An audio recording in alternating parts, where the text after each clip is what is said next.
네, 안녕하세요, 여러분들. 역사는 최태성. 둠빰. 네. 자, 여러분들, 우리가 전 시간에 100여 년 전 신세대들의 꿈을 한번 만나봤습니다. 그들은요, 신문제 폐지를 주장했습니다. 근데 그거 아세요? 그 당시 그들의 주장, 신문제 폐지는요, 있을 수 없는 일이었어요. 왜냐하면 신문제라고 하는 것은 그 몇천 년간 내려왔던 이 땅의 질서 아니겠습니까? 그걸 없애자고 미친 거 아니야? 라는 이야기를 들을 수밖에 없었던 그들. 그러나 어떻습니까? 지금 있을 수 없는 일이라고 비난했던 그들의 세상이 아닌 아무도 가보지 않았던 그 세상을 꿈꾸었던 바로 100여 년 전 신세대들이 그린 그 세상에 지금 우리가 살고 있습니다. 그죠, 여러분들?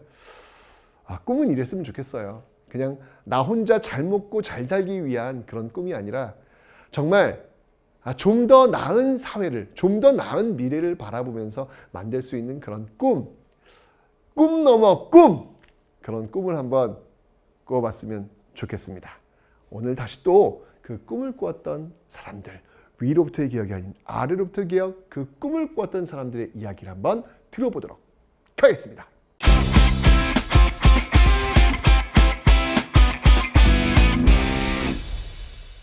자, 여러분들 한번 복습 한번 해보겠습니다. 자, 흥선대원군 알고 있습니다. 왕권 강화, 민생 안정, 통상 수교 거부 정책. 자, 왕권을 강화시키기 위해서 여러분들 비변사도 없앴고요. 경복궁도 중건했고요. 그리고 서원도 철폐했습니다. 그리고 민생 안정을 위해서요. 호법법 실시했고요. 사창제 실시했습니다.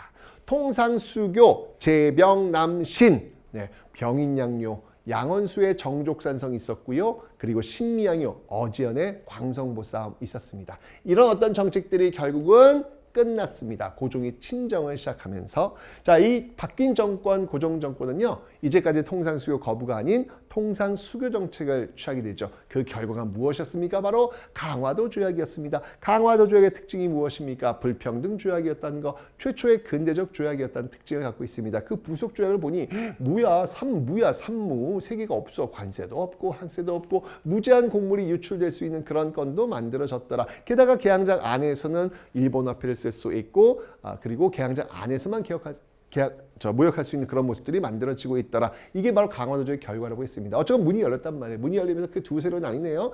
개화파와 위정척사파. 개화파 받아들이자. 위정척사파 NO! 이 세력을 나뉘는데 어쩔 수 없이 문을 연 것은 집권 세력이었기 때문에 개화파 위주로 가더라. 그런데 이 개화파가 다시 또 두 세력으로 나뉘네요. 온건파와 급진파로 나뉘니 집권 세력은 이 온건파 쪽으로 연결이 될 것입니다. 온건파 같은 경우는 여러분들 친청, 그래서 양무운동, 동도서기론의 입장에서 점진적 개혁을 추구한 반면 급진개화파 같은 경우는 친일, 메이지 유신의 영향을 받아서 빨리 바꾼 것은 문명 개화적인 입장을 취하고 있더라라는 설명드렸습니다.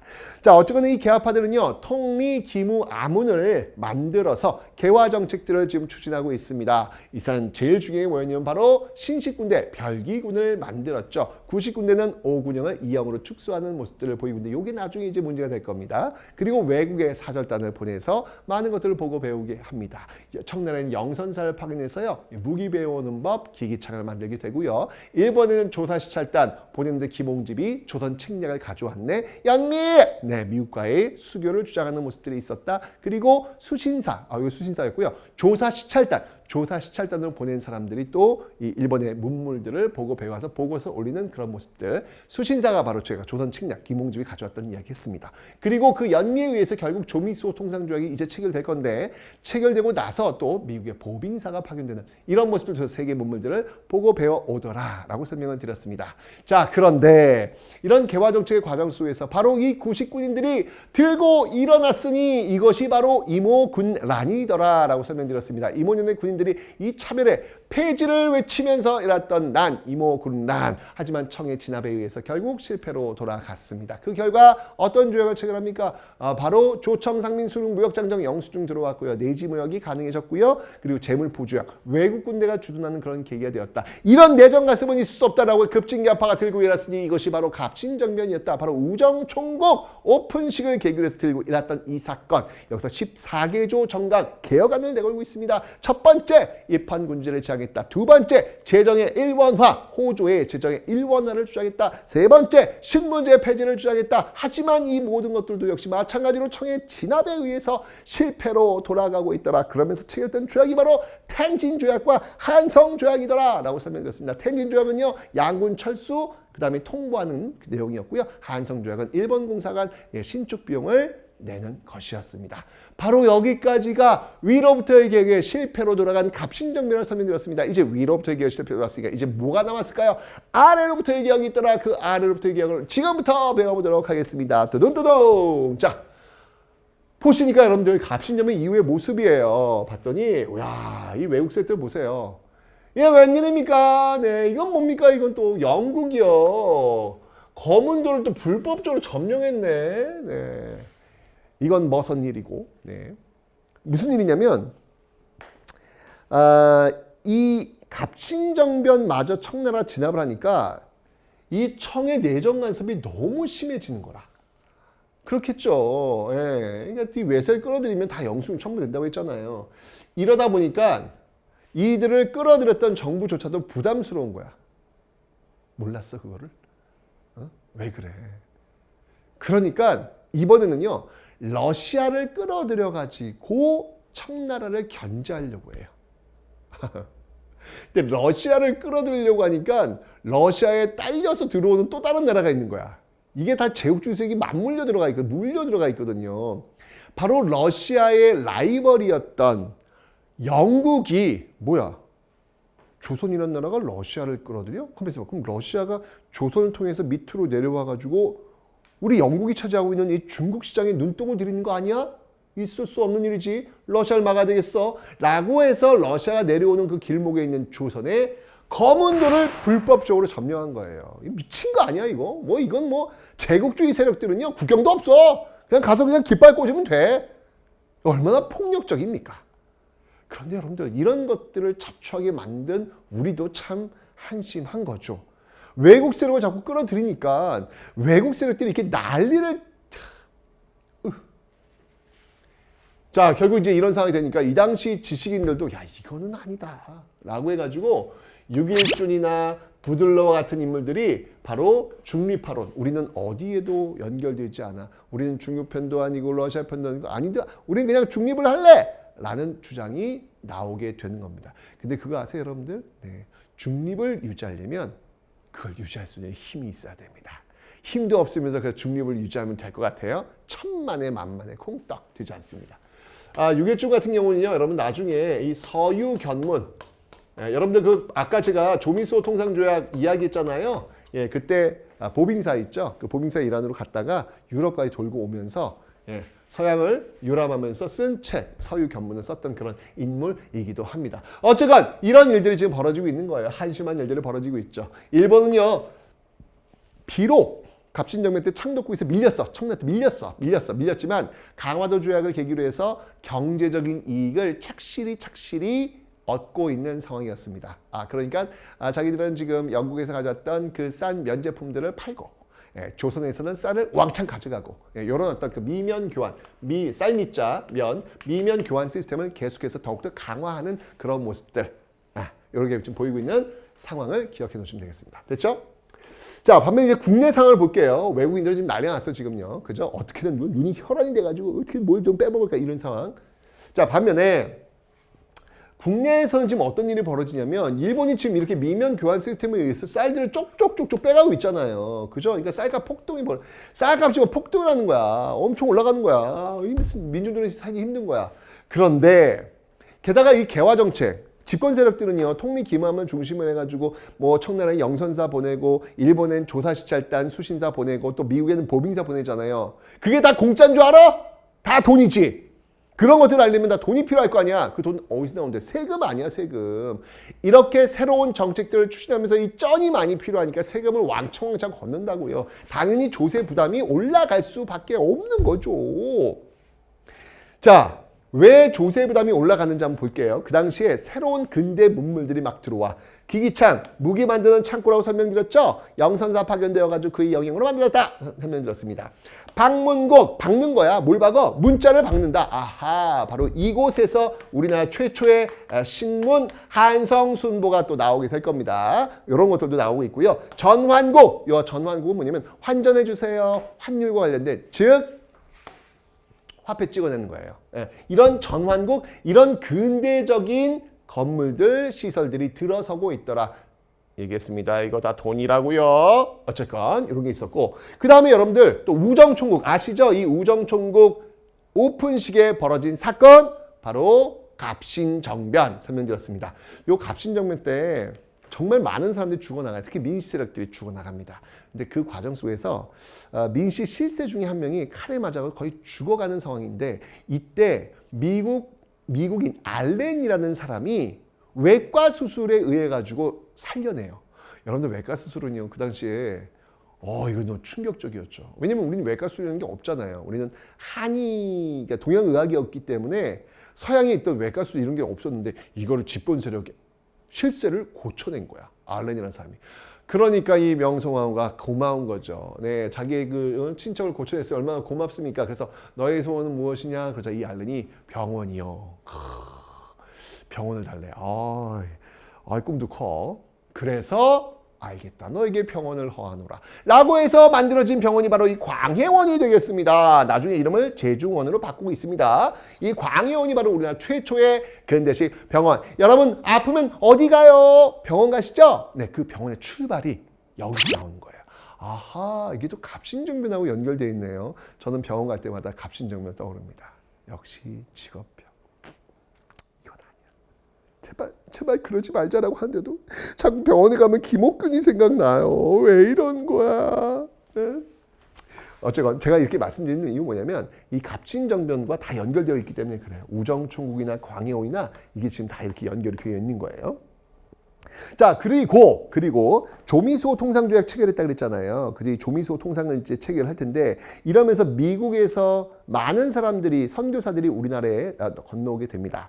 특히 이 유경공원이 있죠. 우리나라 최초의 근대식 국가가 세운 근대식 사립학교. 여러분들 왜 초등학교 다니잖아요. 다 공립이죠. 예. 그 공립학교의 출발이 바로 여기 유경공원이에요. 최초의. 예. 말 그대로 육성하는 거예요. 영재들을 육성하는 공원. 네. 학교라는 뜻입니다. 공원이. 유경공원인데요. 이 유경공원에 왔던 그 미국인 선생님이 바로 헐버트, 예, 이런 분들이 오게 됩니다.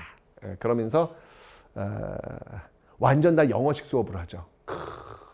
왜냐면 그분들은 한국말을 못하기 때문에 방법이 없어. 배우려면 영어를 배워야 되는, 아주 그냥 주입식, 몰입식 영어 교육을 했던 그런 모습들이 있었습니다. 유경공원이 있었고요. 그 다음에 전신과 전보가 또 이때 만들어져. 이게 다 80년대야. 다 80년대. 왜냐면 지금 이모군란 벌어졌어. 갑신정변 벌어졌어. 이거를 지금 청나라는 일본에 뭔가 소식을 전해야 될 거 아니에요. 근데 소식을 전할 수 있는 방법이 없네. 말을 타고 인천이나 부산에 가. 그 다음에 배를 타고. 이거 뭐 소식 한번 전달하는데 시간이 너무 많이 걸리는 거라. 그런데 전신, 전보, 띠띠띠, 전기 힘이죠. 띠띠띠, 갑신정변 터짐, 뚜둑뚝, 김옥균 죽음. 죽진 않았다 이때. 뭐 이런 것들 전할 거 아니에요, 그죠? 그래서 이때 이런 것들이 그런 필요성에서 만들어지고 있더라. 다 이 갑신정변을 계기로 해서 만들어진 그런 이 방문국도 여러분들 이 최초 신문이잖아. 이 개화파들이 이 어떤 세상의 어떤 정세를 변화를 좀 알리고 싶었던 거예요.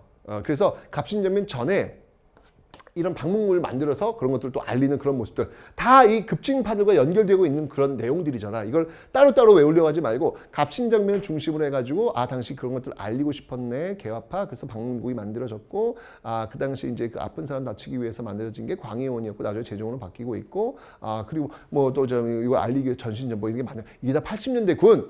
이렇게 여러분 연결을 시키시라고요. 통으로 외우려고 하지 말고 갑신정변을 중심으로 해서 여러분이 접근을 좀 하시면 되겠습니다. 그리고 이때 드디어 전등이 드디어 불을 밝힙니다.